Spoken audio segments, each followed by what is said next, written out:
अस्सलाम वालेकुम। आज की क्लास में हम चैप्टर ग्रेविटेशन को कंटिन्यू करेंगे और उसका जो टॉपिक है वो मास ऑफ द अर्थ है। यहाँ पे एक आपकी डायग्राम नज़र आ रही है आपको। ये आपके पास सपोज करिए आपके पास अर्थ है, ठीक है, और ये आपके पास हमने इस अर्थ के ऊपर कोई बॉल रखा हुआ है, इन्हें कि मास है, बॉल है हमारे पास ये रखा हुआ है, ठीक है।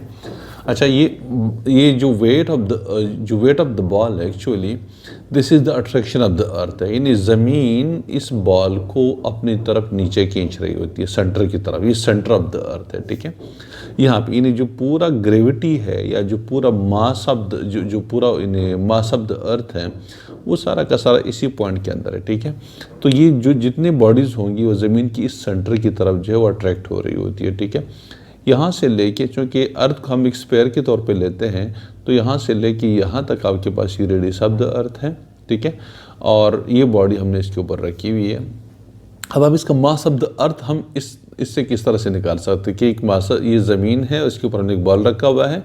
अब हम मास ऑफ द अर्थ किस तरह से निकाल सकते हैं? ये जो वेट ऑफ द बॉल है ये हमारे पास मालूम होती है, तो हम इसी से इसको सॉल्व कर लेते हैं और मास ऑफ द अर्थ निकाल लेते हैं। देखिए, लेट से हमारे पास ये जो है ये अर्थ है, सपोज करें ये जो है अर्थ है और इसके ऊपर हमने एक बॉल रखा हुआ है, ठीक है। ये लेट से कि हम एक छोटा सा इसके ऊपर एक बॉल रखा हुआ है जो कि इसका मास m है।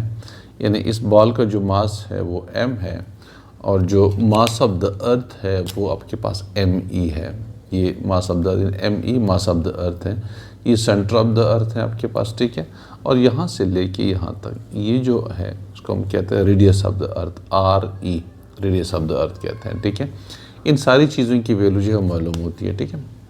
अच्छा, अब हम ये कर लेते हैं कि इन दोनों के दरमियान एक अट्रैक्टिव फोर्स पाई जाती है। इस बॉल के दरमियान और इस अर्थ के दरमियान एक अट्रैक्टिव फोर्स पाई जाती है।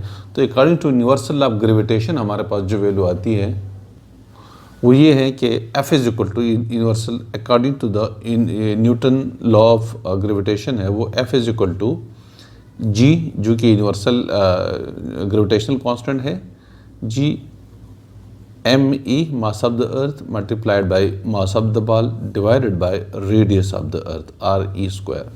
अच्छा, यहाँ पे चूँकि ये यहाँ से लेके यहाँ तक ये जो फासला है ना, यहाँ से लेके यहाँ तक, इन दोनों के सेंटर्स के दरमियान फासला कौन सा पाया जाता है? यहाँ से लेके यहाँ तक ये फासला, यानी ये पूरा ये फासला पाया जाता है। लेकिन रेडियस ऑफ द अर्थ इतना बड़ा होता है कि इसके निस्बत बॉल का जो रेडियस है ये नेग्लिजिबल है, इसको हम काउंट नहीं करेंगे, ठीक है। ये जो आपको ये नज़र आ रहा है, ये जो थोड़ा सा डिस्टेंस है रेडियस ऑफ द अर्थ, बाल आपने खुद देखा हुआ है, तो चंद सेंटीमीटर उसका रेडियस होता है। और इसके निस्बत अगर आप रेडियस ऑफ द अर्थ देखें तो 6.38 10⁻⁶ मीटर उसका रेडियस होता है। तो उसके निस्बत ये नेग्लिजिबली स्मॉल है, तो इसलिए हम ये रेडियस नहीं लेते, सिर्फ रेडियस ऑफ द अर्थ लेते हैं। तो GME m/RE स्क्वायर आपके पास आ रहा है। अच्छा, यहाँ पे ये जो फोर्स है that is equal to weight of the body. यानी ये जो इन दोनों के दरमियान जो अट्रैक्टिव फोर्स पाई जाती है वो किस चीज़ के बराबर है? एक्चुअली वो वेट ऑफ द बॉल के बराबर है। तो उसके लिए चूँकि F हमें पता है कि इज इक्वल टू W और that is equal to mg, इस चीज़ के बराबर है, तो इसलिए F की जगह हम mg लगा देते हैं, mg लगा देंगे और ये GME यानी मास of the earth multiplied by ball of mass of the ball divided bye RE square. इस तरह से ये मास और ये मास आपस में कैंसिल हो जाएंगे, तो हमारे पास वैल्यू आ जाएगी G is equal to GME/RE square.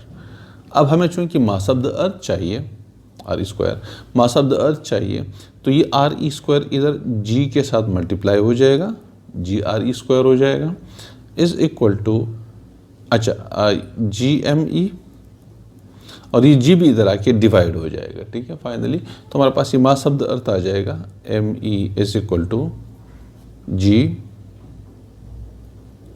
Square upon G, ठीक है।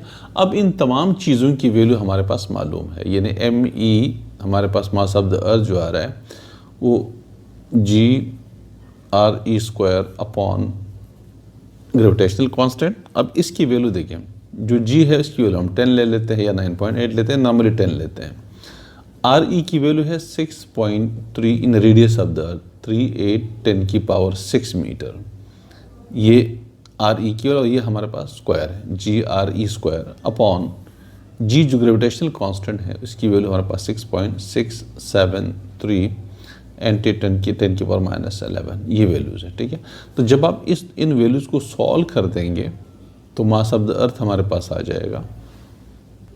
इन वैल्यूज़ को हम कैलकुलेटर के अंदर डाल देते हैं, तो ये 10 मल्टीप्लाइड बाय ब्रैकेट 6.38 10 की power 6 bracket whole square divided by 6.673 into 10 की पावर -11 इज इक्वल टू, इससे वैल्यू हमारे पास आ जाएगी 6 इंटू 10 की पावर 24 kg।